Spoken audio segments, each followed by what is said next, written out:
The Supreme Court on Thursday lifted the Biden administration's newest federal ban on evictions, granting a bid from a group of landlords to block the pandemic-related protections for renters facing eviction in most of the country. In an unsigned opinion with the 3 liberal justices in dissent, the divided court said that careful review of the case makes clear that the applicants are virtually certain to succeed on the merits of their argument that the CDC has exceeded its authority. It would be one thing if Congress had specifically authorized the action that the CDC has taken. But that has not happened, the court said. Instead, the CDC has imposed a nationwide moratorium on evictions in reliance on a decades-old statute that authorizes it to implement measures like fumigation and pest extermination. It strains credulity to believe that this statute grants the CDC the sweeping authority that it asserts. The court said that if a federally imposed eviction moratorium is to continue, Congress must specifically authorize it. The White House issued a statement late Thursday saying the Biden administration is disappointed the Supreme Court blocked the moratorium amid another surge in COVID-19 cases. In light of the Supreme Court ruling and the continued risk of COVID-19 transmission, President Biden is once again calling on all entities that can prevent evictions, from cities and states to local courts, landlords, cabinet agencies, to urgently act to prevent evictions, White House spokesperson Jen Psaki said. In a dissenting opinion, Justice Stephen Breyer noted the recent spike in COVID-19 transmission rates and warned that allowing evictions to resume could have dangerous public health consequences. The CDC targets only those people who have nowhere else to live, in areas with dangerous levels of community transmission, wrote Breyer, joined by Justices Anya Sotomayor and Alina Kagan.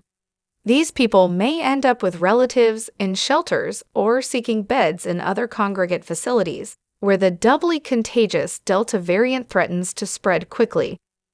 The questions raised by the case, Breyer continued, call for considered decision-making, informed by full briefing and argument, and their answers impact the health of millions. The landlords and real estate agents from Alabama and Georgia asked the High Court last week to halt the latest iteration of the Centers for Disease Control and Prevention's CDC moratorium on certain residential evictions, returning a battle over the ban to the Supreme Court for the second time. Unless this court vacates the stay, and does so promptly, Congress will know that it can legislate through pressure campaigns and sit-ins rather than bicameralism and presentment.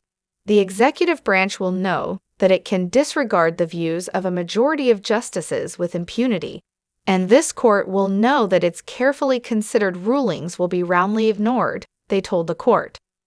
But the Biden administration had urged the justices to leave the ban untouched, telling the Supreme Court that since the CDC last indicated it would end the eviction moratorium July 31, the trajectory of the pandemic has since changed, unexpectedly, dramatically, and for the worse because of the highly contagious Delta variant. Days before the moratorium was set to end, the White House said the CDC would not issue another extension and urged Congress to take action, but lawmakers failed to do so, and the eviction ban lapsed. In protest of the expiration, Democratic Congresswoman Cori Bush of Missouri slept outside the U.S. Capitol to pressure the Biden administration to grant renters a reprieve. Mr. Biden initially rebuffed the calls for him to act, saying his administration would be unable to extend the protections for renters in light of the Supreme Court's decision.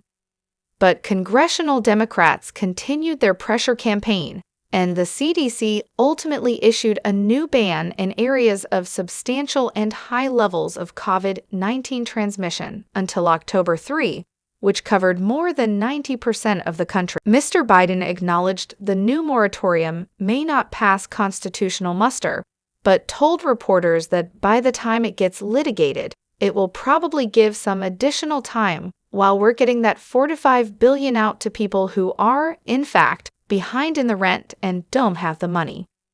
Congress provided $46 billion for rental assistance in 2 COVID-19 relief packages, but the aid has been slow to reach renters struggling to pay rent during the pandemic. The Treasury Department said Wednesday that just $5.1 billion has been disbursed so far, with 89% of the money approved by Congress for the federal rental aid program not yet distributed. The most recent order from the CDC prompted another round of legal challenges, with the landlords from Alabama and Georgia again asking a federal court in the District of Columbia to halt the moratorium. A U.S. district judge declined to put the eviction ban on hold, but questioned its legal footing. A 3-judge panel on the Federal Appeals Court in D.C. also allowed the moratorium to remain in place.